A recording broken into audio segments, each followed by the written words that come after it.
Hai teman-teman, back to my channel. Balik lagi dengan saya Merlin Timbang. Dan kali ini saya ingin berbagi informasi tentang ada 5 hal yang sudah menjadi kebiasaan kita dan menjadi lumrah di Indonesia, tapi kita tidak boleh lakukan itu di Jepang. Jadi sambil nyetir lagi ya, ini aku balik ke rumah dari servis laptop anyway. Jadi dalam perjalanan pulang. Dan lagi gerimis nih, tapi nggak apa-apa. Jadi hal pertama yang tidak boleh kita lakukan, yang menjadi hal biasa di Indonesia dan tidak boleh lakukan di Jepang adalah ribut. Biasanya ya, kita yang dirantau orang ini kalau udah pada ngumpul sesama orang Indonesia itu saking excitednya, saking kegirangannya, volume suara kita itu tidak terkontrol. Dan ini yang biasa menyebabkan orang-orang Jepang terganggu. Tahu nggak, orang Jepang ini karena mereka sudah dari kecil sudah terbiasa lingkungan yang aman, tenang, dan disiplin. Kayaknya suara berbisik kita saja itu akan menjadi suatu ketergangguan bagi mereka. Mereka sensitif ya dengan suara-suara itu.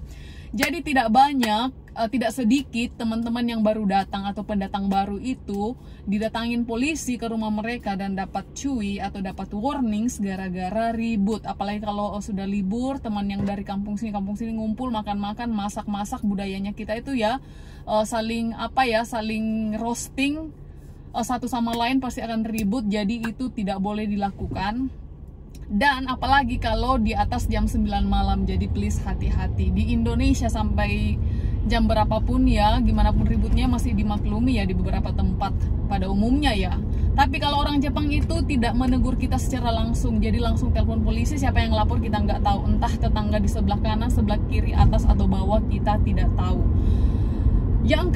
Poin yang kedua yang sering kita lakukan di Indonesia dan jangan pernah lakukan di Jepang adalah buang sampah sembarangan. Buang sampah sembarangan ini bukan berarti cuman buang sampah bukan pada tempatnya, tetapi buang sampah sembarangan ini juga termasuk buang sampah tidak dipilah-pilah.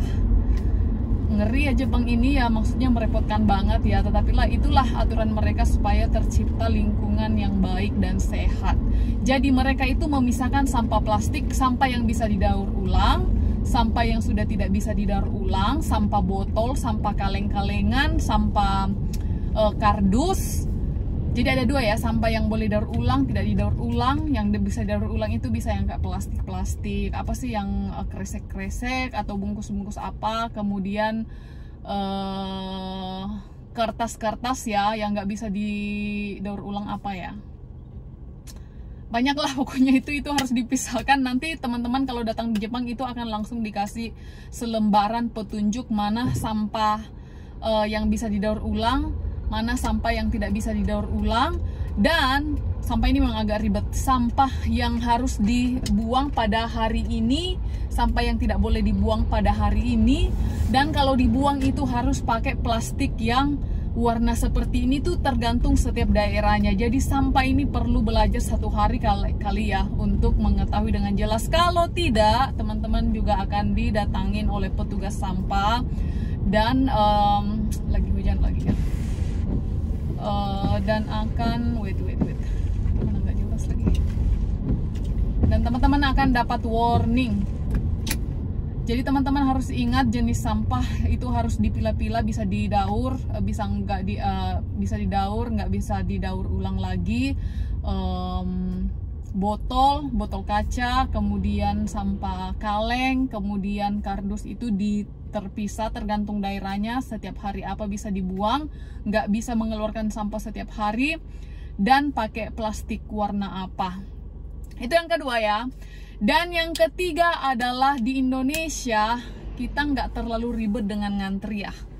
Tapi di Jepang itu sangat sensitif. Kalau teman-teman melakukan sesuatu kemanapun harus ngantri. Jangan pernah mencoba melanggar aturan antri ini. Kalau tidak, teman-teman akan langsung dapat pandangan sinis ataupun dapat langsung teguran dari masyarakat di situ. Bisa langsung dapat masalah karena mereka sangat sensitif kalau tidak ngantri.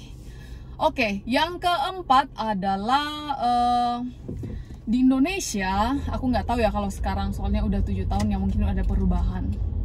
Kalau teman dapat sesuatu di jalan, apalagi kalau duit, dompet, itu langsung senang ya, kegirangan. Ih, diambil ya, atau apapun itu dapat di jalan.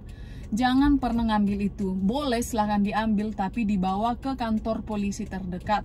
Kalau di di Jepang ada pos-pos polisi ya, pos-pos kecil gitu, kita boleh bawa di situ.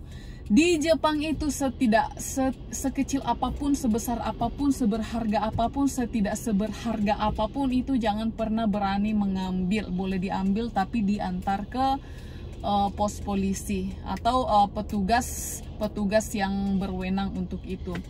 Dan yang terakhir, ini sudah berapa ya? Keempat ya. Dan yang kelima, yang terakhir adalah kalau di Indonesia nih para cowok-cowok nih, kalau ada wanita cantik yang bening-bening, yang indah di mata secara tidak sadar ya, namanya mata cowok ya, itu langsung terikut mata atau langsung tertuju pada wanita itu, bahkan tidak sadar kalau dia sampai mengikuti gerak si wanita ini mungkin dari kiri ke kanan.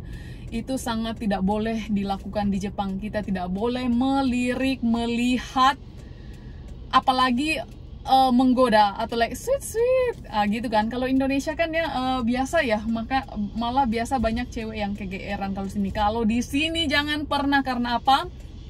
Orang Jepang itu bisa merasa terancam, merasa terganggu, dan teman-teman bisa berakhir di kantor polisi. So, untuk teman-teman yang baru akan datang, aduh kabur lagi ini karena hujan. 5 hal ini teman-teman harus perhatikan ya, supaya teman-teman boleh hidup tentram dan tidak dapat masalah di kelima hal ini. Dari 5 hal ini saya sudah pernah dicui, mungkin ada 2-3 dicui atau diperingati 2-3 poin. Jadi saya ingin teman-teman memperhatikan ini jadi tidak mendapatkan masalah sama seperti saya. Oke, sampai di sini kebetulan saya juga sudah sampai di tempat tujuan. Saya itu ingin melihat sesuatu, jadi saya pergi ke mall ya. Mall kecil dekat ini. Well, sampai di sini video kita saat ini, dan jangan lupa like, subscribe, and share. Thank you.